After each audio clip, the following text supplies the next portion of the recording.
Hello दोस्तों, मैं कन्हैया एक बार फिर से स्वागत करता हूं आप सभी का आपके अपने यूट्यूब चैनल इंग्लिश ज्ञान पे, जहां पे आपको स्कूल, कॉलेजेस एंड स्टडी से जुड़ी टिप्स एंड अपडेट्स मिलती रहती है।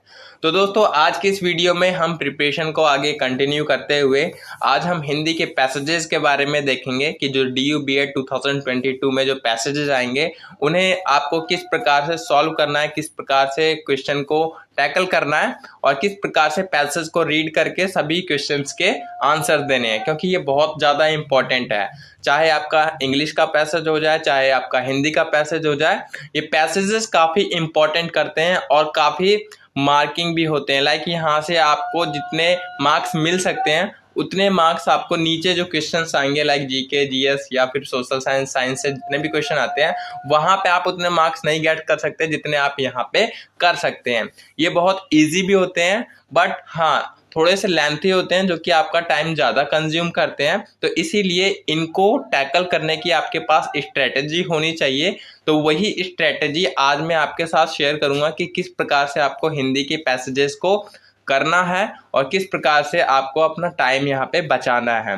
तो इससे पहले वाली वीडियो में जैसा कि हमने इंग्लिश के पैसेजेस के बारे में डिस्कस करा था कि कैसे आपको इंग्लिश के पैसेजेस सॉल्व करना है और किस प्रकार से रीड करके अपना टाइम मैनेजमेंट करते हुए सारा काम करना है, तो इसी प्रकार आज की वीडियो में हम हिंदी के पैसेजेस के बारे में बात करेंगे। तो हिंदी के पैसेजेस के बारे में थोड़ा सा बता दूं कि जैसे इंग्लिश के 2 पैसेजेस आते हैं तो आपके हिंदी के भी 2 पैसेजेस होंगे, जिसमें प्रत्येक पैसेज से 5-5 क्वेश्चन पूछे जाएंगे और उनके आपको 4-4 ऑप्शन मिलेंगे और उनके आपके फिर आंसर देने पड़ेंगे। और इस प्रकार से हिंदी के पैसेजेस से भी टोटल 10 क्वेश्चन हो जाते हैं। 5-5 2 पैसेजेस आएंगे और दोनों पैसेजेस से 5-5 क्वेश्चन पूछे जाएंगे। ठीक है, तो अब बात आती है कि आपको किस प्रकार से इसे करना है। तो देखिए, जैसा कि आप देख सकते हैं कि जो पैसेजेस होते हैं वो काफ़ी लॉन्ग होते हैं और रीडिंग करने में आपका ऑलमोस्ट 5 से 10 मिनट तो ले ही जाएंगे अगर आप एक नॉर्मल एंड एवरेज रीडर हैं। क्योंकि देखिए, कई बच्चों की जो रीडिंग होती है वो बहुत ही स्लो होती है और धीरे धीरे पढ़ते हैं और फिर समझ में भी नहीं पाते। और फिर जब बात आ जाती है कि CBT मोड में जब हम कंप्यूटर स्क्रीन पे पढ़ते हैं तो वहाँ पे हमारी रीडिंग और भी ज़्यादा स्लो हो जाती है। एक बुक को पढ़ना और एक स्क्रीन को देखकर पढ़ना, वहाँ पे थोड़ी सी हमें डिफिकल्टीज फेस करनी पड़ती है। तो अब आपको किस प्रकार से पढ़ना है पैसेज और किस प्रकार से आपको क्वेश्चंस के आंसर देने हैं। तो देखिए, जैसा कि आपको इतना लॉन्ग पैसेजेस मिलेगा और इसमें जो वर्ड्स होंगे वो बहुत ही टिपिकल काइंड ऑफ वर्ड्स होंगे। लाइक आपको बहुत ही शुद्ध हिंदी की तरह वर्ड मिलेंगे, तो उन्हें भी समझने में बच्चों को काफ़ी कठिनाइयाँ आती है। फिर जिनका बैकग्राउंड हिंदी का नहीं है, लाइक जो साइंस के बच्चे जिन्होंने हिंदी उतनी पढ़ी नहीं है, तो उन्हें तो बहुत ज़्यादा डिफिकल्टीज आती है। बट जैसा कि हिंदी हमारी मातृभाषा है तो हिंदी सभी को आती है, पढ़कर सभी समझ लेते हैं। बट वो कहते हैं ना, पढ़कर समझ तो लेते हैं बट क्वेश्चन जब आते हैं उनके आंसर्स कितने सही तरीके से वो दे पाते हैं वो ज़्यादा इंपॉर्टेंट होता है। तो आपके पास जैसे ही पैसेज आता है, हिंदी के पैसेज पे आप आते हैं, तो हिंदी के पैसेज पे आने के साथ ही आपको सीधा रीडिंग स्टार्ट नहीं कर देनी है हिंदी की पैसेज की। आपको पहले उसका फर्स्ट क्वेश्चन पढ़ना है, देन उसके बाद फिर पैसेज पे जाना है। ठीक है, क्वेश्चन पढ़ने के बाद, पहला क्वेश्चन पढ़ने के बाद फिर आपको पैसेज स्टार्ट करना, रीड करना।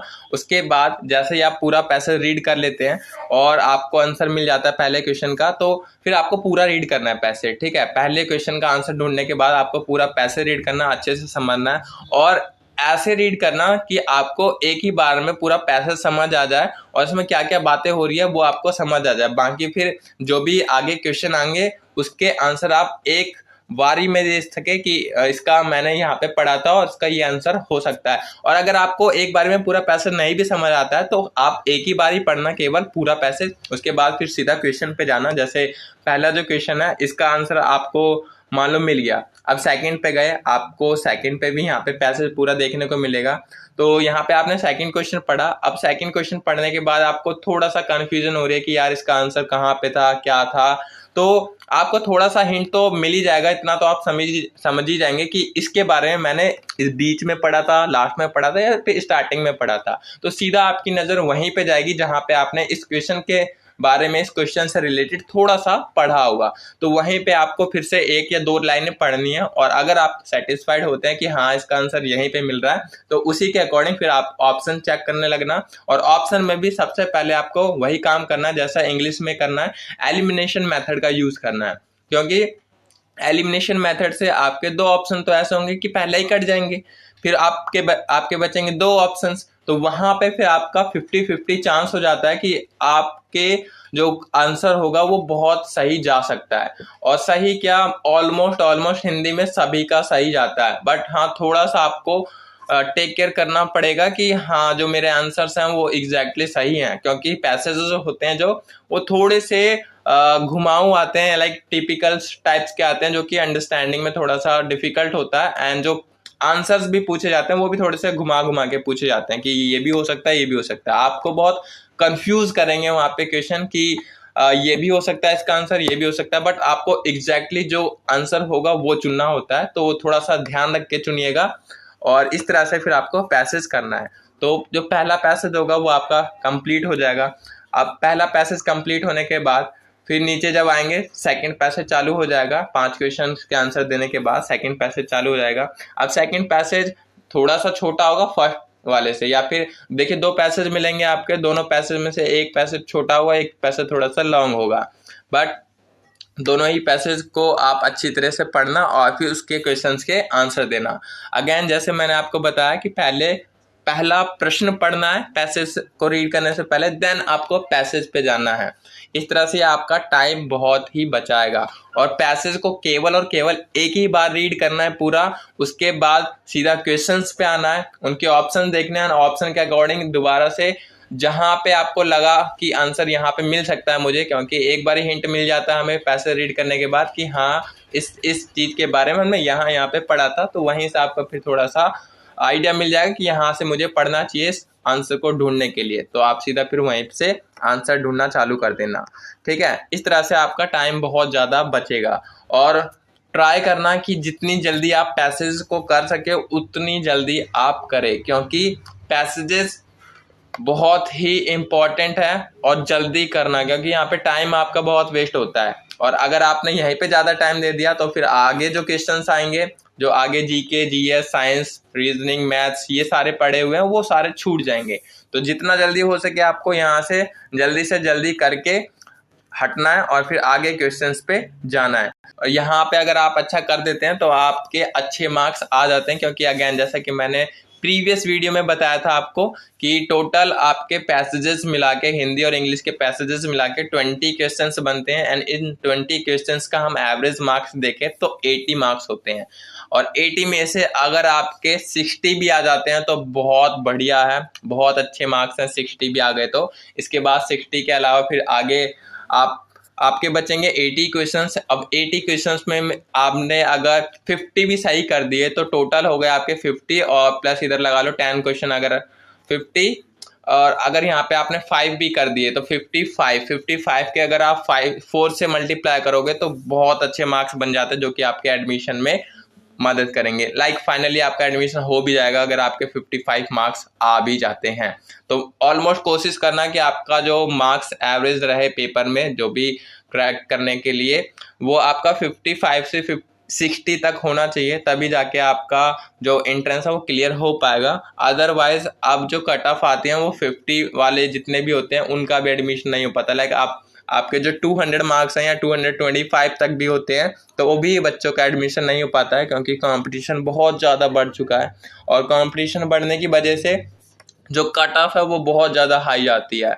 लास्ट ईयर की बात करें और इससे लास्ट ईयर की बात करें, लाइक 2020 में जो बच्चों का एडमिशन हो रहा था वो 200 मार्क्स तक भी हो जा रहा था, बट फिर 2021 में देखा गया कि 2021 में 215 मार्क्स पे भी, 220 मार्क्स पे भी बच्चों का एडमिशन नहीं हो रहा था social science and science category में।